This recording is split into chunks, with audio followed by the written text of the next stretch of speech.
اور 2 شعبان جو کل کا دن گزرا ہے، یہ دن کا تعلق حضرت امام اعظم، حضرت امام الائمہ، سراج الامہ، امام ابو حنیفہ رحمۃ اللہ علیہ کے ساتھ 2 شعبان کا تعلق ہے، کیونکہ 2 شعبان کو آپ کا وصال ہوا تھا۔ امام ابو حنیفہ رحمۃ اللہ علیہ کیسی شخصیت ہیں، ان کی سیرت اور کردار کیسا تھا، اور کس طرح سے انہوں نے دین پڑھا، دین کیسے سیکھا، آج اس کے بارے میں مختصر انداز میں ان کی زندگی اور سیرت کی چند باتیں کریں گے۔ معزز سامعین، میں نے سورۃ الفرقان کی ایک آیت پڑھی ہے، اور یہ آیت اکثر دعا کے طور پر نمازوں کے بعد جو دعائیں ہوتی ہیں اکثر مساجد میں یہ دعا پڑھی جاتی ہے، ربنا ہب لنا من ازواجنا، ربنا ہب لنا من ازواجنا وذریاتنا قرۃ اعین واجعلنا للمتقین اماما۔ اللہ فرماتا ہے کہ نیک لوگ مجھ سے دعا کرتے ہیں کہ اللہ ہمیں عطا فرما نیک بیویاں، وذریاتنا اور نیک اولاد، قرۃ اعین جو جس کی وجہ سے ہماری آنکھیں ٹھنڈی ہوں، ہمیں سکون حاصل ہو، وجعلنا للمتقین اماما، خالی دنیا نہیں بلکہ ہمیں متقین کا بھی امام بنا۔ اللہ فرماتے ہیں نیک لوگ ہمیشہ اللہ سے یہ دعا مانگتے ہیں کہ نیک بیوی، نیک اولاد، اور ہمیں بھی متقین کا امام بنا۔ متقی لوگ جو پرہیزگار اللہ والے، اللہ ہمیں ایسے لوگوں کا امام بنائے۔ تو جتنے لوگ اس اسلام کی تاریخ میں گزرے جن کے نام کے ساتھ امام کا لفظ آتا ہے، یہ تمام وہ لوگ ہیں جس کو اللہ تعالیٰ نے اپنے وقت میں نبی صلی اللہ علیہ وسلم کا کامل وارث بنایا۔ حضور نے فرمایا مجھ سے پہلے جو انبیاء کرام تھے، انبیاء کرام علیہم السلام ہر علاقے، ہر شہر، ہر صوبے، ہر ملک کے لیے کوئی نہ کوئی ایک سربراہ مقرر ہوتا تھا، لیکن میرے بعد اب کوئی نبی نہیں ہے۔ فرمایا میری امت کے علماء یہ میرے وارثین ہیں، حضور صلی اللہ علیہ وسلم کے علم کے وارث۔ اور نبی علیہ السلام نے حضرت سلمان فارسی رضی اللہ تعالیٰ عنہ کے کندھے پر ہاتھ رکھا اور فرمایا اگر دین اور ایمان ثریا ستارے پر چلا جائے اور اس کی قوم کا ایک شخص اگر اسلام اور دین وہاں بھی چلا جائے گا نا، تو اس کی قوم کا ایک شخص وہاں سے ایمان اور دین لے آئے گا۔ یعنی اتنی بلند استعداد ہوگی اس کی، اتنا اعلیٰ اللہ کے نزدیک اتنا وہ قرب رکھنے والا ہوگا کہ اتنی دور بھی اگر ایمان چلا جائے گا تو اس کی قوم کا ایک شخص۔ تو یہ اشارہ کس کی طرف تھا؟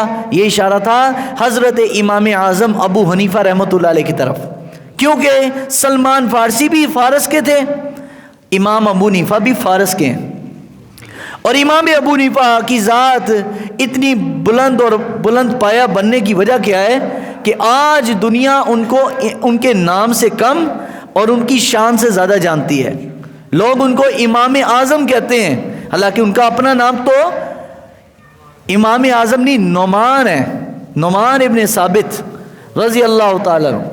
تو امام ابو حنیفہ رحمۃ اللہ علیہ کے جو دادا تھے یہ حضرت علی المرتضیٰ کی بڑی خدمت کرتے تھے، اور حضرت علی رضی اللہ تعالیٰ عنہ کے پاس تحفے تحائف کچھ نہ کچھ کھانے پینے کی شے لے جاتے تھے۔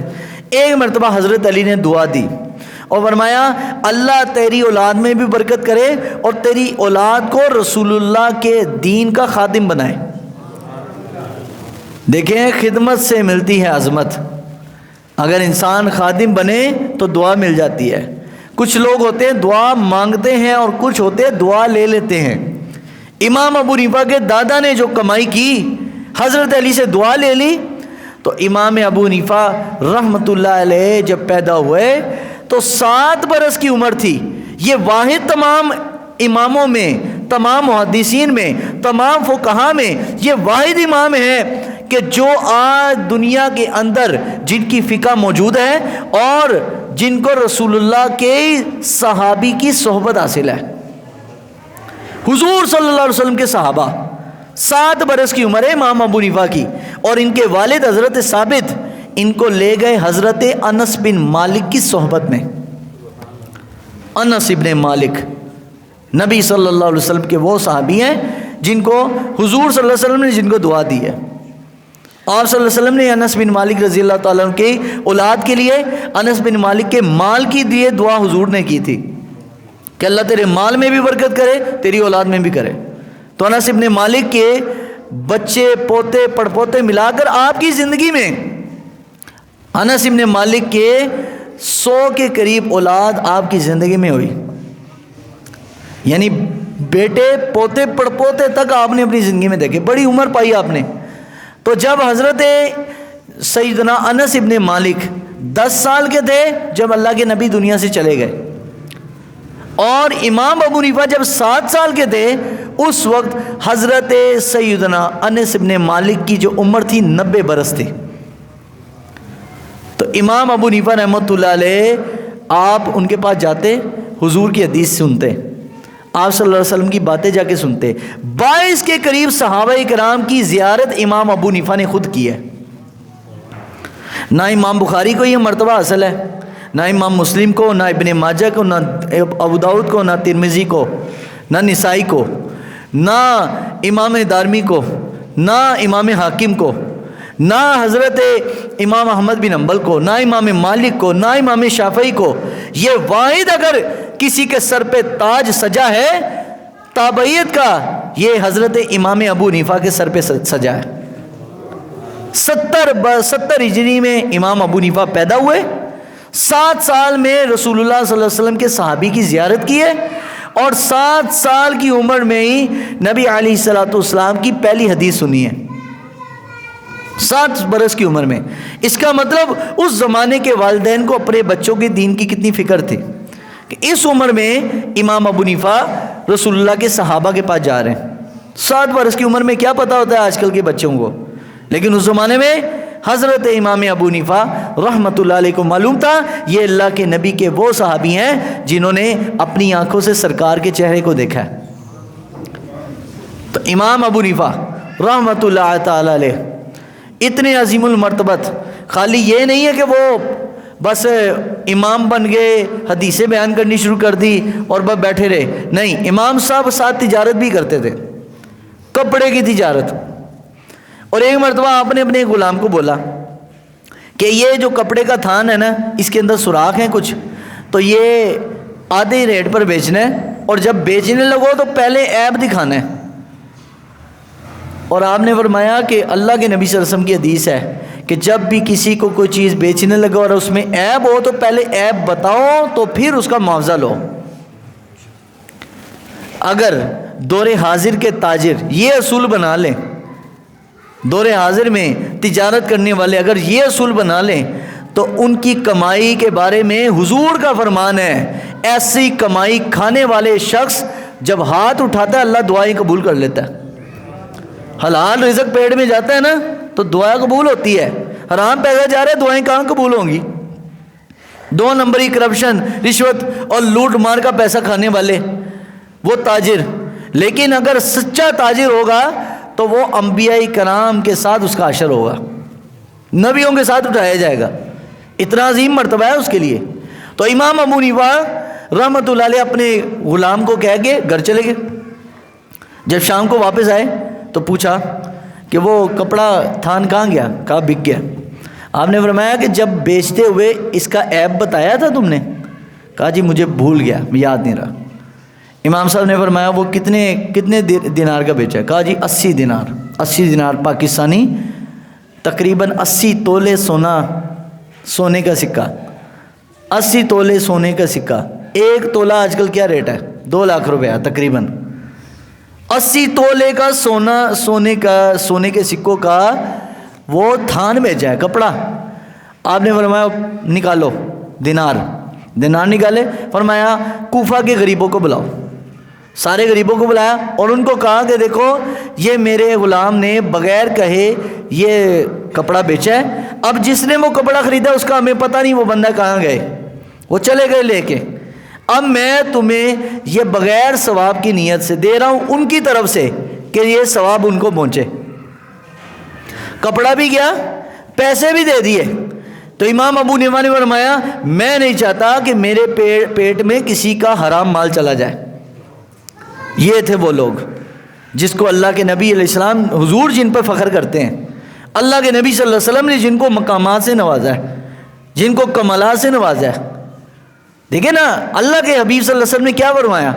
متقی ہونے کے لیے عبادت کا زیادہ ہونا ضروری نہیں ہے۔ کوئی بڑی لمبی لمبی نماز پڑھ رہا ہے، بڑا قرآن پڑھ رہا ہے تو متقی بنے گا۔ متقی ہونے کے لیے ضروری ہے کہ بندہ حرام سے بچ جائے، یہ ہے متقی کی شرط۔ متقی کے لیے یہاں کالے رنگ کا محراب ڈلنا ضروری نہیں ہے، متقی ہونے کے لیے حرام سے بچنا ضروری ہے۔ 5 وقت کی نماز پڑھے، دین کے لازمی احکامات پر چلے، لیکن کثرت عبادت بندے کو متقی نہیں بناتی، بندے کو حرام سے پرہیز یہ متقی بناتا ہے۔ تو حضور نے فرمایا جو شخص چاہتا ہے اس کی دعا قبول ہو جائے، وہ اپنے پیٹ میں حلال رزق، حلال مال ڈالے، اللہ اس کی دعا قبول کرے گا۔ تو حلال پیسہ اپنے پیٹ میں ڈالنے کی عادت ڈالیے، حرام مال سے اپنے آپ کو بچائیے، حلال پیسہ استعمال کیجیے۔ جو ایسا کرتا ہے اس کی دعا قبول ہوتی ہے۔ تو امام ابو حنیفہ رحمۃ اللہ علیہ اپنے زمانے میں بڑے مشہور محدث بن گئے، لوگ دنیا دور دور سے آپ سے پڑھنے آتی رسول اللہ صلی اللہ علیہ وسلم کا دین۔ تو ہوا یہ کہ امام ابو حنیفہ رحمۃ اللہ علیہ نے ایک مرتبہ خواب دیکھا، اور خواب یہ تھا کہ رحمت عالم صلی اللہ علیہ وسلم کی قبر انور کے پاس کھڑے امام ابو حنیفہ، اور حضور کی قبر کھودی ہے خواب میں۔ اور خواب جو ہوتا ہے، یاد رکھیے، خواب کیسا بھی آ سکتا ہے، اور خواب پر شریعت کا حکم نہیں لگتا، کیونکہ خواب اللہ کی طرف سے ہوتا ہے یا شیطان کی طرف سے ہوتا ہے۔ اللہ اچھا خواب اللہ کی طرف سے اور برا خواب شیطان کی طرف سے۔ لیکن اگر خواب آ جائے تو فوراً اس پر فتویٰ نہیں لگانا، اس کی تعبیر معلوم کرنی ہے اور کسی ماہر کے پاس جانا ہے۔ امام ابو حنیفہ رحمۃ اللہ چونکہ تعبیر کے ماہر نہیں تھے، آپ حدیث کے قرآن کے ماہر تھے، تعبیر کا نہیں پتا تھا آپ کو۔ تو سیدنا امام ابو حنیفہ رحمۃ اللہ علیہ خواب دیکھی کہ حضور صلی اللہ علیہ وسلم کی قبر مبارک میں کھود رہا ہوں، اور سرکار کی قبر مبارک کھود کے سرکار کے قبر سے ہڈی نکال رہا ہوں۔ اب ہمارا تو ایمان ہے کہ نبیوں کے جسم کو زمین کی مٹی نہیں کھا سکتی، نبی اپنی قبر میں زندہ ہے، لیکن چونکہ ایک خواب تھا، امام صاحب پہلے ڈر گئے، پتہ نہیں میرے سے کون سی گستاخی ہو گئی ہے، ایسا خواب میں نے دیکھا ہے کہ سرکار کی قبر میں کھود رہا ہوں۔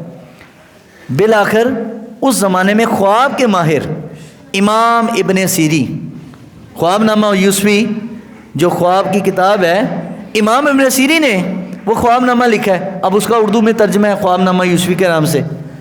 تو امام ابو حنیفہ ان کے پاس گئے، کہا جی ایک بہت پریشانی میں ہوں، خواب بتانا ہے۔ آپ نے فرمایا بتائیں خواب پہ کوئی شریعت کا حکم نہیں لگتا، خواب کیسا بھی آ سکتا ہے، لیکن تعبیر اس کی ہوتی ہے۔ جیسا سورہ یوسف میں بھی آیا کہ 12 موٹی پتلی گائیں موٹی گائے کو کھا رہی ہیں، ٹھیک ہے، تو وہ جو موٹی گائے اور پتلی گائے کا قرآن میں آیا تو حضرت یوسف علیہ السلام نے اس کی تعبیر بتائی نا کہ قحط آئے گا، تو وہ ساری تعبیر کو ماہر تعبیر بندہ ہی بتا سکتا ہے، ہر بندہ نہیں خواب کی تعبیر کر سکتا۔ تو امام صاحب نے ان کو بتایا جی میں نے ایسے خواب دیکھا ہے کہ سرکار کی قبر مبارک کھود رہا ہوں اور رحمت عالم صلی اللہ علیہ وسلم کی قبر سے ہڈیاں نکال رہا ہوں۔ تو حضرت امام ابن سیری نے فرمایا مبارک ہو، یہ تو بڑا زبردست خواب ہے۔ انہوں نے کہا جی میں تو اپنے پہ پریشان تھا کہ قبر سے ہڈیاں نکال رہا ہوں اور وہ بھی اللہ کے نبی کی قبر۔ تو فرمایا یہ بڑا مبارک خواب ہے۔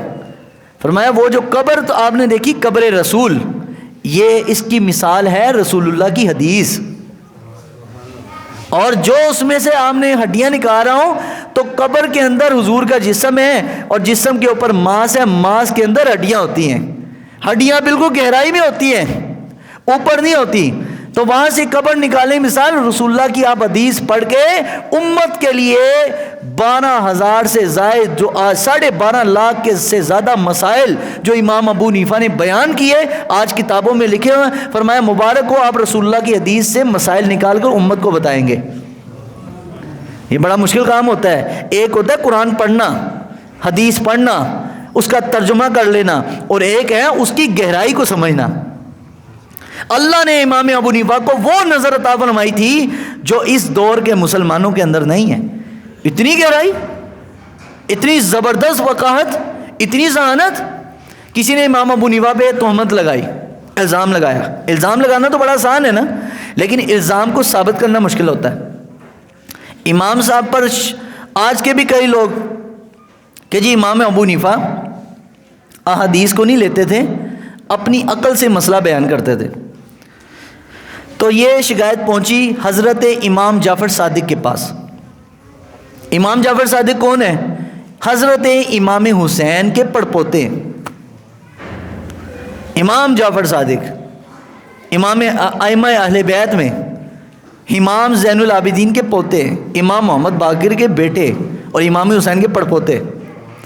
ان کو لوگوں نے بتایا جی اس طرح کوفہ میں ایک آدمی ہے امام ابو حنیفہ نام ہے، اپنی عقل سے مسائل بتاتا رہتا ہے، حدیث نہیں لیتا. تو حضرت امام ابو حنیفہ رحمۃ اللہ علیہ جب حرم شریف کے اندر ملاقات ہوئی امام جعفر صادق کی اور امام ابو حنیفہ کی، تو امام جعفر صادق کھڑے ہوئے اور کہا کہ میں سنتا ہوں کہ آپ میرے نانا کی حدیث نہیں لیتے، اپنی عقل سے مسئلہ بتاتے ہو. تو امام ابو حنیفہ رحمۃ اللہ علیہ نے آپ نے 5 مثالیں دیں، لیکن ان میں سے ایک ہی بتا دیتا ہوں، وقت تھوڑا ہے. آپ نے فرمایا کہ اگر میں عقل کو ترجیح دیتا تو میں ہر پیشاب کرنے والے شخص کو یہ کہتا کہ پیشاب کرنے کے بعد غسل کرو. پیشاب کرنے سے غسل کا فرض ہوتا ہے؟ بولیے نہیں ہوتا. پیشاب کرنے سے نماز پڑھنی ہے تو وضو کرنا پڑے گا، قضائے حاجت کر لی. لیکن فرمایا حدیث پاک میں امام ابو حنیفہ کی اب ذہانت دیکھیے، آپ نے فرمایا حدیث پاک میں جنبی رہنے والا جو شخص ہے، ناپاک پلیت، جس پہ غسل فرض ہو گیا، ایسے شخص کے لیے عذاب کا ذکر نہیں ہے جو پلیت رہتا ہے، لیکن پیشاب کے چھینٹوں سے نہ بچنے کے بارے میں عذاب کی وعید ہے کہ اس کی قبر میں عذاب ہوگا جو پیشاب کے چھینٹوں سے نہیں بچتا.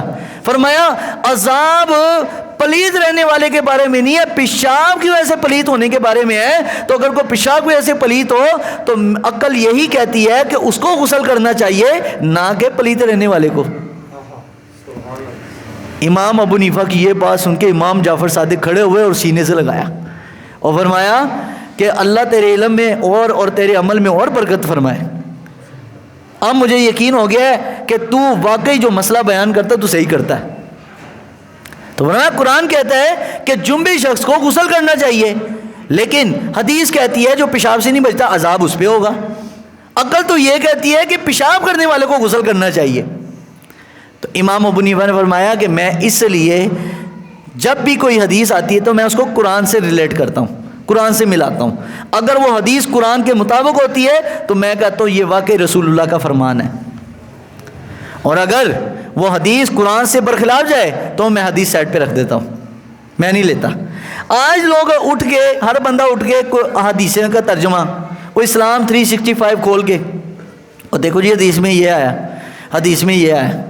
میں کہتا ہوں بھائی حدیث، احادیث کی تو 5 لاکھ سے زیادہ تعداد ہے. اب ہر حدیث لے لو گے؟ حدیث کو پرکھنے کے کوئی اصول ہیں، اور یہ یاد رکھیے ضعیف حدیث نہیں ہوتی، حدیث کی سند ہوتی ہے.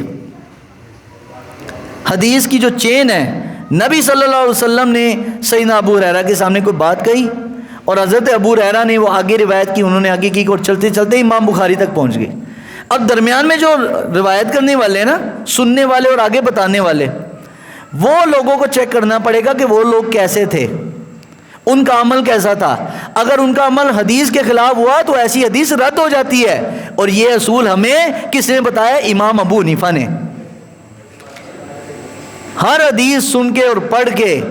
اب کئی لوگ کہتے جی ہم نے پانی پینا ہو یا کوئی کام کرنا نا، گوگل سے چیک کرتے ہیں کہ گوگل میں پانی پینے کے بارے میں حدیثیں، تو 18 کے قریب حدیثیں آئی ہیں پانی پینے کے بارے میں، اور ان میں سے اکثر حدیثیں وہ ہیں جس میں کھڑے ہو کر پانی پینے کے بارے میں ذکر ہے. ذکر نہیں ہے بلکہ عمل بیان ہوا کہ حضور نے کھڑے ہو کے پانی پیا. ٹھیک ہے. اب بھائی جو 3 حدیثیں ہیں جو اس کی ممانت میں آ رہی ہیں وہ کوئی نہیں دیکھتا، کہتا 15 حدیثیں آئی ہیں نے. اب آپ صلی اللہ علیہ وسلم نے ایک عمل 15 لوگوں کے سامنے کیا، 15 لوگوں نے آگے بتا دیا، اور لیکن چند بندوں کے سامنے بتایا کہ کھڑے ہو کر پانی نہیں پینا ناپسند ہے. اب جو اس کے خلاف ایک حدیث آ رہی ہے وہ 15 حدیثوں کو رد کر دے گی.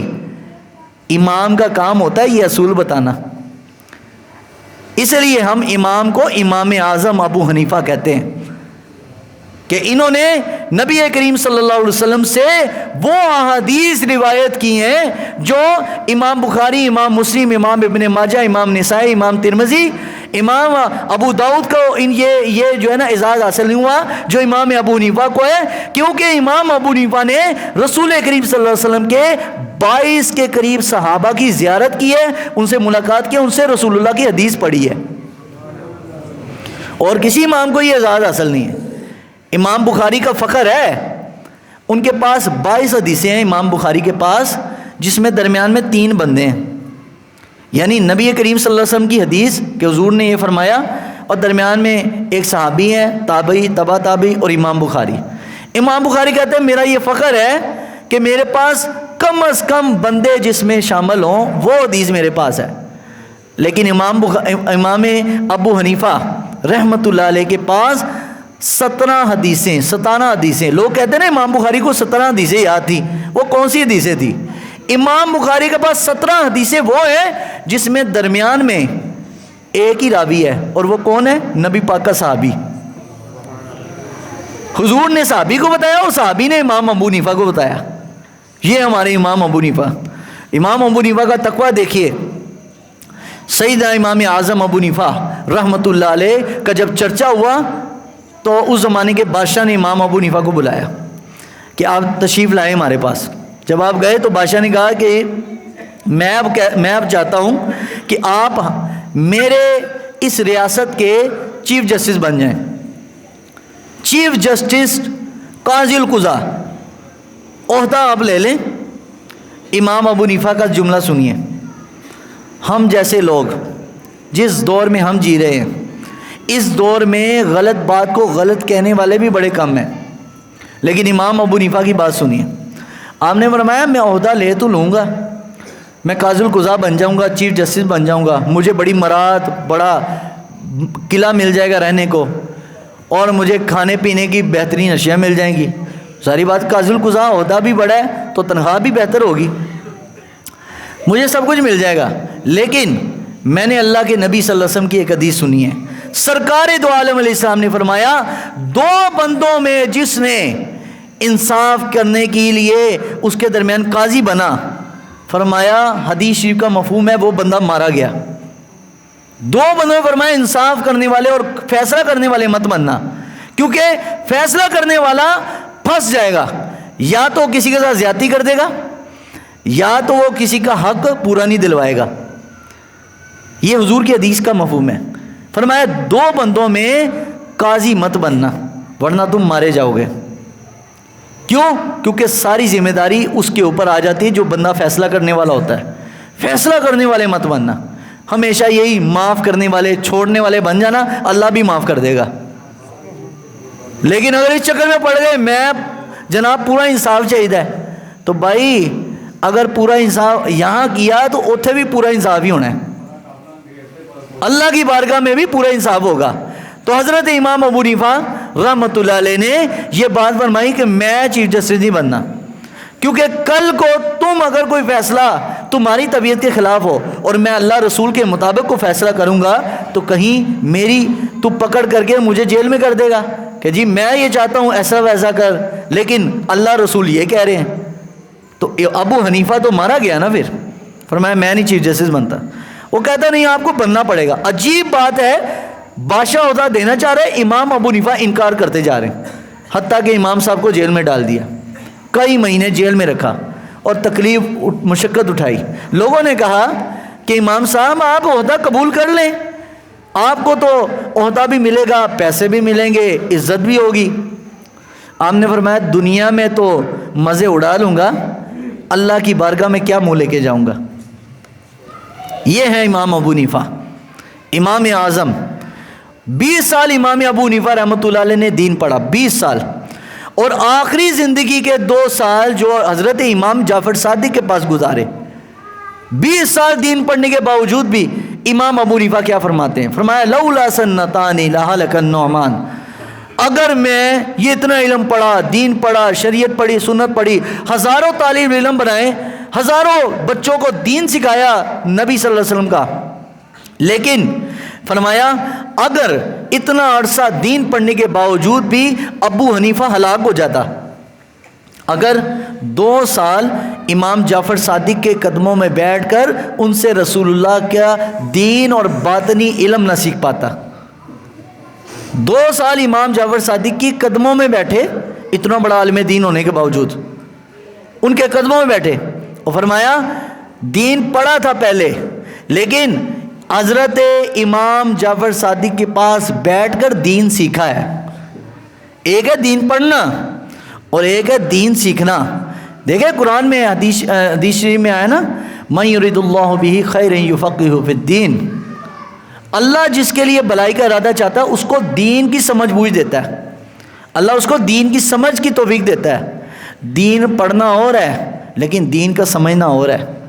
دین کا پڑھنا یہ ہے کہ پڑھ لیا، لیکن سمجھ یہ ہے کہ اس کی گہرائی میں جا کر رسول اللہ کی باتوں کے اشاروں کو بھی سمجھا، سرکار کی نبی پاک کی حدیثوں کے اشاروں کو سمجھنا، اسرار و رموز جنہوں پنجابی بابے کہتے ہیں رمز دی گل، نبی پاک کی باتوں کی رمز کو سمجھنا یہ ہر بندے کی بس کی بات نہیں ہے۔ اسی کو کہتے ہیں فقاہت، دین کی فقاہت۔ تو امام ابو حنیفہ رحمۃ اللہ تعالی علیہ، آپ کو اللہ نے 80 برس کی عمر دی، اور امام ابو حنیفہ رحمۃ اللہ تعالی علیہ اللہ تعالیٰ نے نبی کریم رؤوف الرحیم صلی اللہ علیہ وسلم کے دین کی وہ مہارت آپ کو عطا فرمائی جو آپ کے زمانے میں کسی کو حاصل نہیں تھی، بلکہ حضرت امام مالک رحمۃ اللہ علیہ اور امام شافعی رحمۃ اللہ علیہ، امام شافعی تو یہاں تک فرماتے ہیں جب میں کسی مسئلے میں پھنس جاتا ہوں، مجھے کسی بات کی سمجھ نہ آئے دین کی بات کی، تو میں حضرت امام ابو حنیفہ رحمۃ اللہ علیہ کی قبر مبارک آپ کے مزار پر جا کر فاتحہ پڑھتا ہوں، 2 رکعت نفل پڑھ کے اس کو ثواب بھیجتا ہوں امام صاحب کی روح کو، اور فرمایا جب وہاں پر ہوتا ہوں 2 رکعت نماز پڑھ کے ثواب بھیجتا ہوں، اللہ میرے دل میں وہ مسئلہ آسانی سے جو ہے اس کا حل پیدا فرما دیتا ہے۔ اور امام شافعی جب امام ابو حنیفہ کی قبر پہ ہوتے ہیں، حالانکہ امام شافعی کی فقہ سعودی عرب میں یہ رفع دین کرنے والے، لیکن فرمایا امام ابو حنیفہ رحمۃ اللہ علیہ کی قبر پر جب آتے تھے رفع دین نہیں کرتے، تو کسی نے کہا امام صاحب آپ اپنے علاقے میں جا کے تو لوگوں کو بتاتے ہیں کہ حضور نے رفع دین کیا اور یہاں آپ نہیں کرتے۔ آپ نے فرمایا مجھ سے بڑا اس قبر میں سویا ہوا ہے، مجھے اس کی شرم کی وجہ سے کہ میں اس کے سامنے اپنا علم ظاہر کروں، میں اس کی شرم کی وجہ سے میں رفع دین نہیں کرتا۔ حالانکہ امام ابو حنیفہ رحمۃ اللہ تعالی علیہ اتنا جلیل القدر آدمی، اتنا بزرگ، لیکن قبر میں جا کر بھی امام شافعی ان کی حیا کرتے تھے کہ یار یہ قبر میں کیا سوچے گا کہ میں یہاں اپنا علم ظاہر کرنے آؤں، نہیں، میں یہاں امام ابو حنیفہ کی دلیل والی حدیث کے مطابق عمل کروں گا، میں رفع دین یہاں نہیں کروں گا۔ تو وہاں رفع دین امام صاحب کی قبر پہ کھڑے ہو کے نہیں کرتے تھے، جب اپنے علاقے میں جاتے وہاں کرتے تھے۔ تو فرماتے چھوٹوں کو چھوٹے رہنے میں ہی جو ہے نا ان کی کامیابی ہے، جب بندہ بڑوں کے مقابلے شروع کر دے نا تو برباد ہو جاتا ہے۔ بندہ چھوٹا رہے، عاجزی کرتا رہے، اللہ کو یہی چیز پسند ہے۔ چھوٹا رہے گا تو بچا رہے گا، اور بڑا بننے کی کوشش کرے گا تو برباد ہو جائے گا، کہ فرعون کو بھی اس کے تکبر نے مارا تھا۔ تو بندے کو چاہے تکبر پیسے کا ہو چاہے علم کا ہو، تکبر بندے کو برباد کر دیتا ہے۔ تو بڑے لوگ یہی بتا گئے کہ ہمیشہ چھوٹے بننے میں ہی راحت ہے، کامیابی چھوٹے رہنے میں ہی ہے، اپنے علم چاہے جتنا مرضی ہو لیکن بڑوں کا احترام نہیں چھوڑنا۔ امام شافعی نے بتا دیا، حالانکہ امام شافعی 50 سال بعد آئے، لیکن حیا کرتے رہے امام صاحب کی قبر میں، ان کے فاتحہ پڑھتے رہے، وہاں پر رفع دین ترک کر دیا، حالانکہ پتہ دی امام صاحب کو، امام شافعی کو حدیثیں، لیکن نہیں عمل کیا، ترک کر دیا شرم و حیا کی وجہ سے۔ تو یہ ہمیں بڑوں کے عمل یہی بتا رہا ہے کہ بھائی چھوٹے بن کے رہو، عاجزی میں رہو، انکساری میں رہو، چاہے اپنا علم کتنا بھی ہو، اپنے آپ کو جھکا کے رکھو، اللہ تعالیٰ کو یہی چیز پسند ہے۔ اللہ تعالیٰ ہمیں عمل کی توفیق عطا فرمائے۔